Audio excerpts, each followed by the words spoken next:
Hello, my name is William, and I am just a regular guy who loves the Bible and loves to teach the Bible. I do not have a Bible degree of any sort. I have taken a few Bible courses, but I'm not a pastor or anything like that. I just love the Bible and love teaching the Bible and love sharing things about the Bible.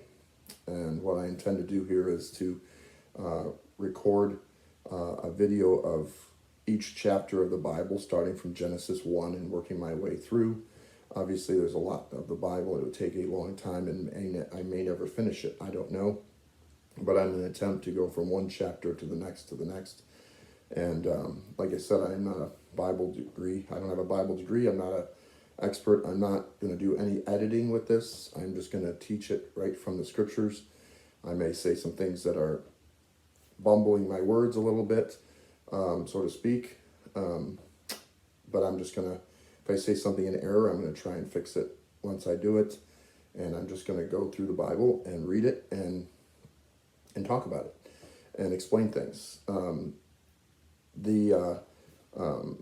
But I would challenge you that if you, before you listen, that you would actually pause this and go to get a copy of the Bible and read Genesis chapter 1, or read whatever chapter is that I'm going to do this with, so that you have the context of what's going on, which I will and have read each chapter before I record, so that I have the context of what I'm talking about, so it's easier understood, and which is more important, which is way more important for you to read the Bible than actually listen to me, because the Bible is God's word, and you should be listening to God before me. Hopefully I can help you to understand some things if you didn't understand some things, but also if you have questions, or maybe even you have some things that you don't agree with on what I say, please feel free to comment. And I'm new at this, so this first one will be very hard for me. I'm trying to get used to. I have some people who are helping me to figure out how to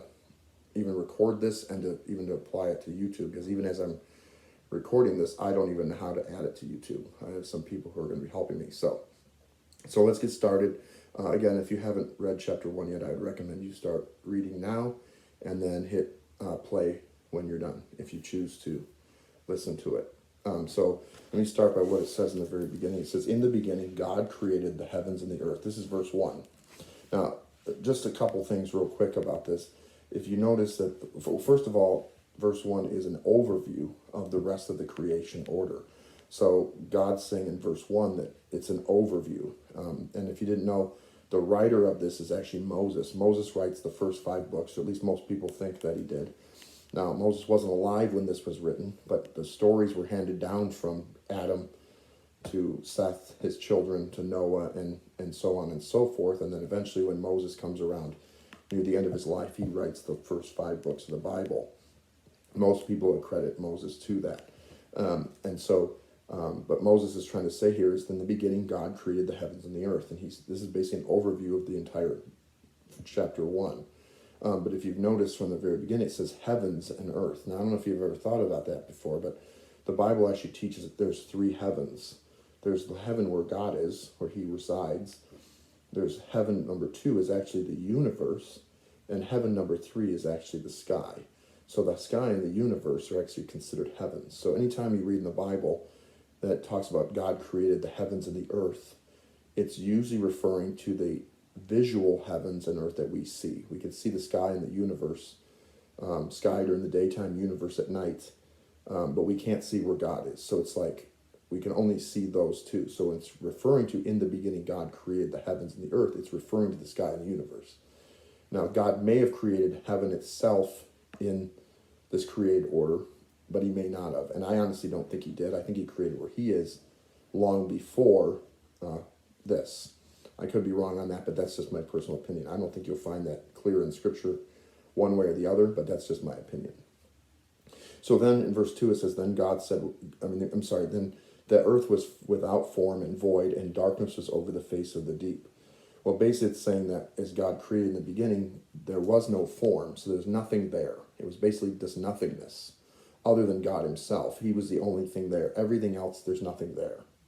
Okay, and it says the darkness was over the face of the deep, and the Spirit of God was hovering over the face of the waters. The waters can be, there's a lot of different interpretations of what this waters is, because God never ever actually says, let there be water. But the idea is that God would have created the waters first, but they're not illustrating that it's not, God's not actually doesn't say then God said or God said waters. It's because when it goes in the next verse, it says then God said, which is, there's no reason to say then God created waters, because that would have been the first thing he created. So he doesn't say then God said. And even that whole then God said thing is not something God would have said. That's just what Moses is saying to describe what God is doing, if that makes sense. So in the original Hebrew, it would have just said, like in verse 3, it says, then God said, let there be light, and there was light. Well, in the Hebrew Bible, it would just say light. It wouldn't say then God said. It would just say light, if that makes sense.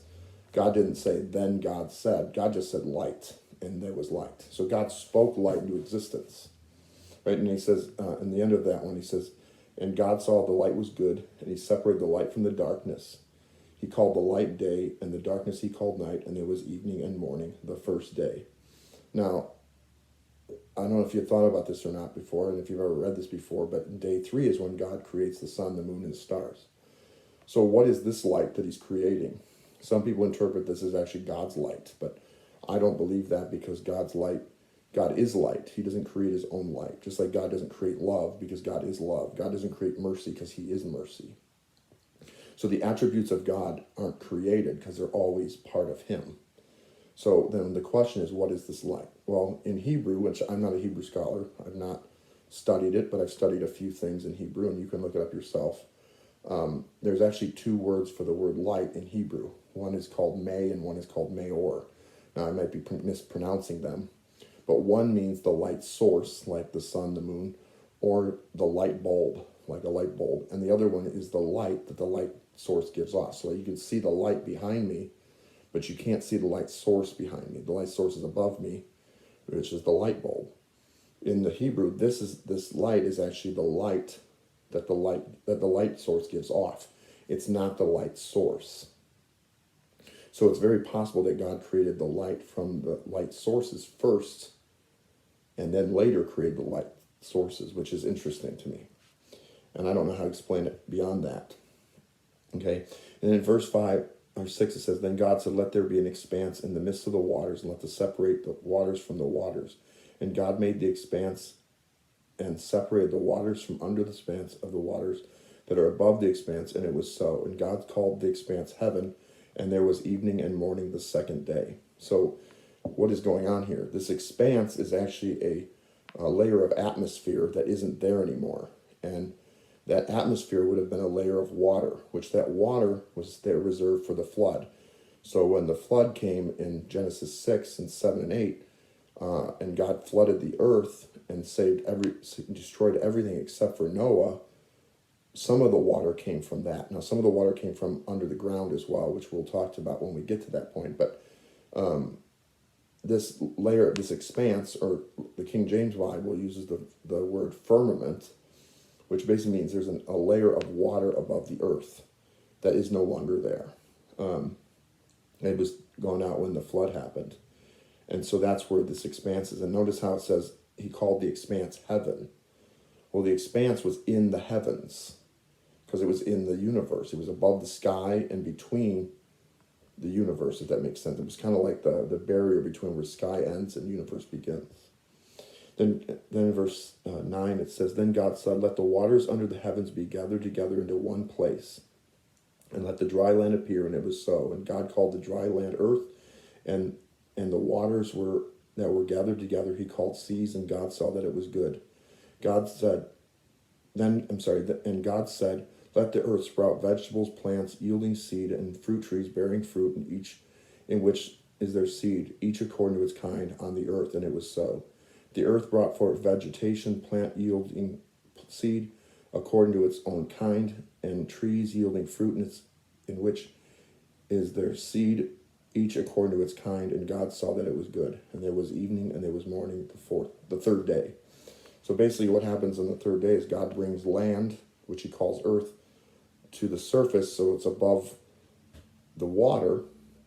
And then he also produces vegetation, plants, for food, fruit trees, tomatoes, vegetables, everything that you can imagine, apple trees, fruit, grapes, everything, all the things that we would eat.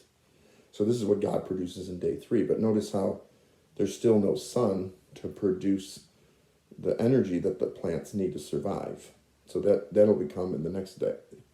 I may have said that earlier that the sun comes in day 3. It actually comes in day 4. So like I said, I may say something wrong, and then I will correct it.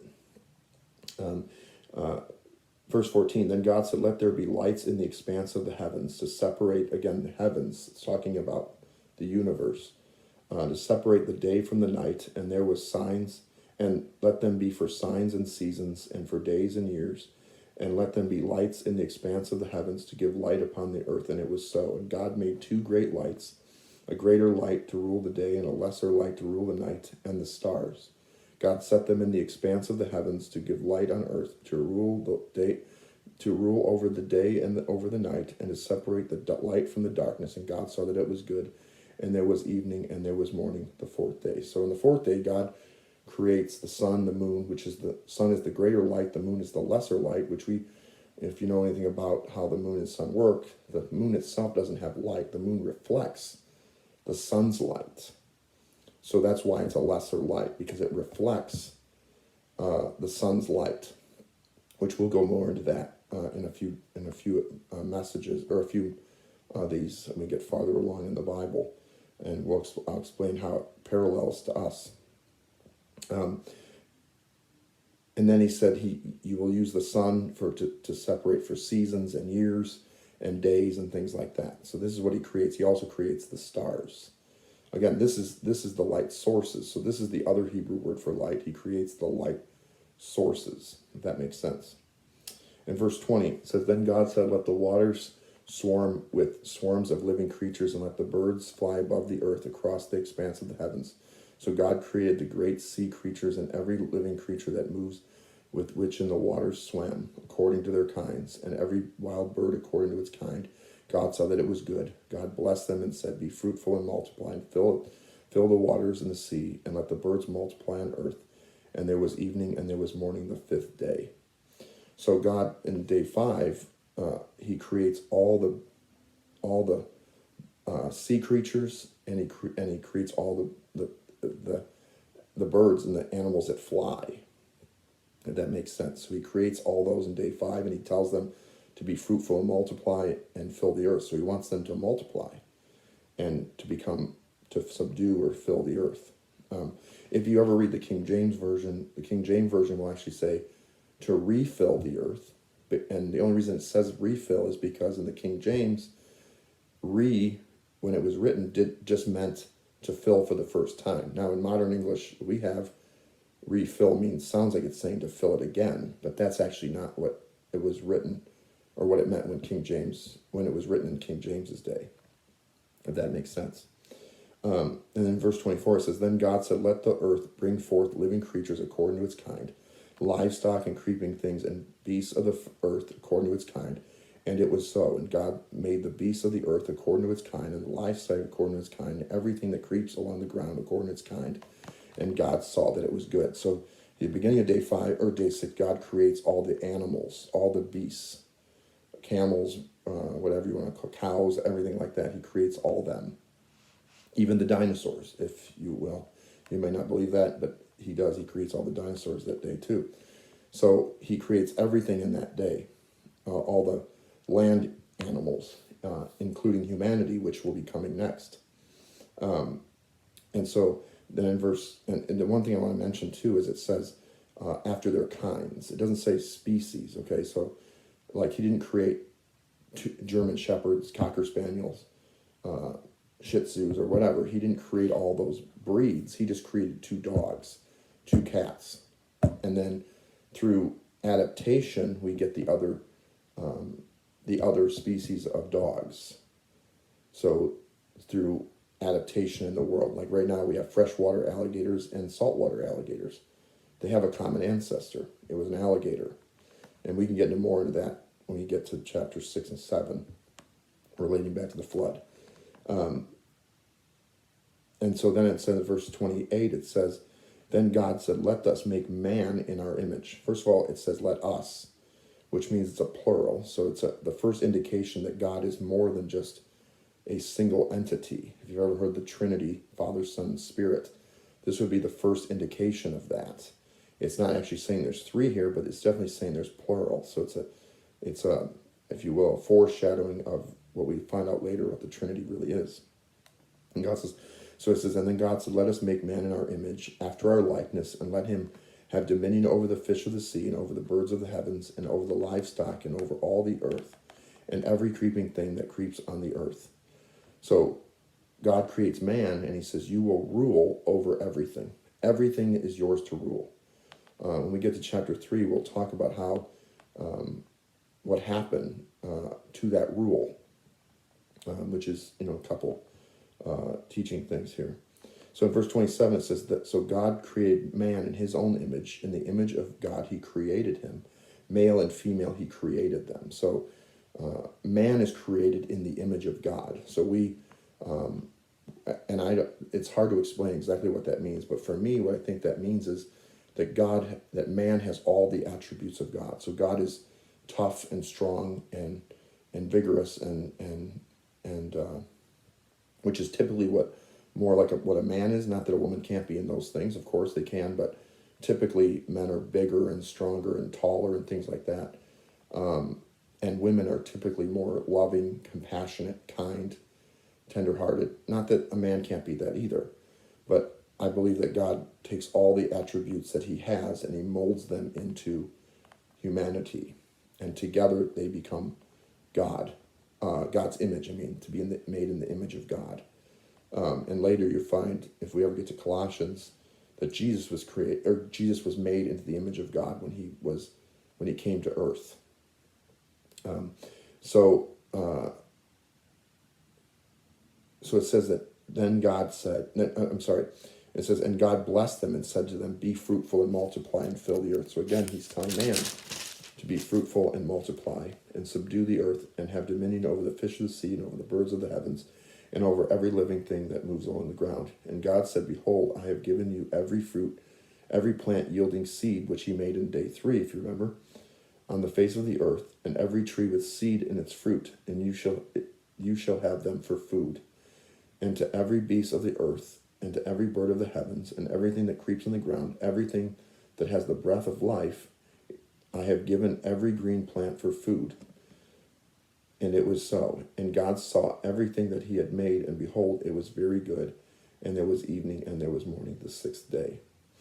So this is the end of chapter 1, and basically it's saying that, so God waits and creates man as the last thing.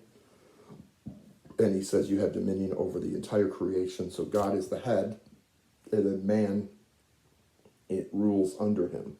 And so man takes full dominion over male and female, ruling over the created order. So they basically can rule over the animals, sort of like a king, if you will. And that's where chapter 1 ends. And when we get into chapter 2,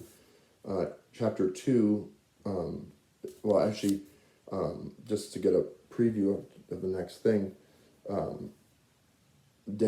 chapter 2, in the so like I said, the first verse is an overview of the entire creation order or creation account, where day 6 in chapter 1 is actually an overview of all of chapter 2. Chapter 2 is basically a breakdown of day 6 in the creation. So when we do the next chapter, it'll basically be day 6 of the creation order. So thank you for watching. Again, if you have any questions or comments or anything, feel free to leave them, and hopefully I will have the next thing out, God willing, in a few days.